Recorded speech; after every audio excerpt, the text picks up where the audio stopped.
The bad news is that we have not reached an agreement, and I think that's bad news for Iran much more than it's bad news for the United States of America. So we go back to the United States having not come to an agreement.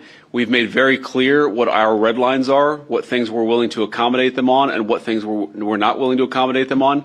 And we've made that as clear as we possibly could, and they have chosen not to accept our terms. Questions? Sir, Nick Robertson from CNN. Precisely what have they rejected here?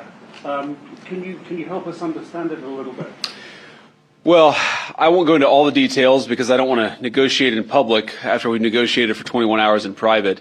But the simple fact is that we need to see an affirmative commitment that they will not seek a nuclear weapon, and they will not seek the tools that would enable them to quickly achieve a nuclear weapon. That is the core goal of the President of the United States, and that's what we've tried to achieve through these negotiations. Again, their nuclear program, such as it is, the enrichment facilities that they had before, they've been destroyed. But the simple question is, do we see a fundamental commitment of will for the Iranians not to develop a nuclear weapon, not just now, not just 2 years from now, but for the long term? We haven't seen that yet. We hope that we will.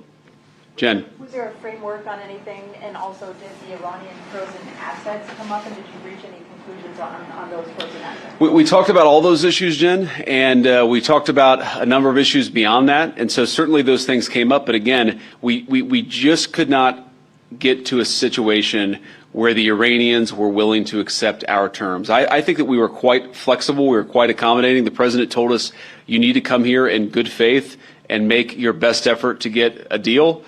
We did that. And unfortunately, we weren't able to make any headway. Preston.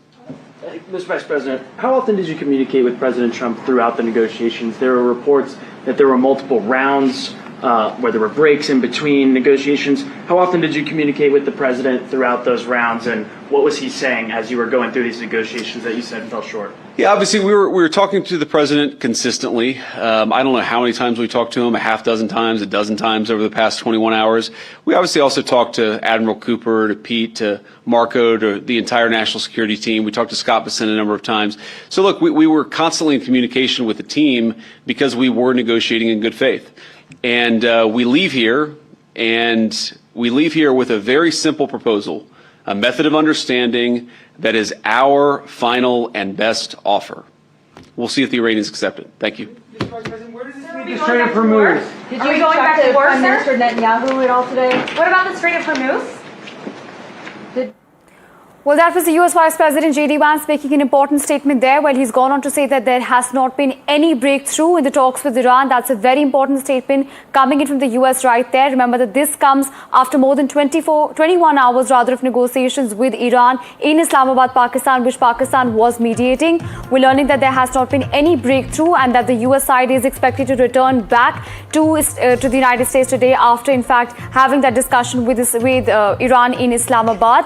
Remember that all sides came to the table. There were 3 sides present there. There was Iran, there was Pakistan, as well as the United States. This was the first time since the 1979 Iranian Revolution that the United States and Iran were seeing each other engage in direct talks. However, the talks seem to have failed. The US Vice President J.D. Vance right there on your screens confirming that the talks have not made any significant progress as J.D. Vance in Islamabad present. He's made a big statement. This raises huge questions about what really happens in the war. Will the hostilities continue? What happens in the Strait of Hormuz?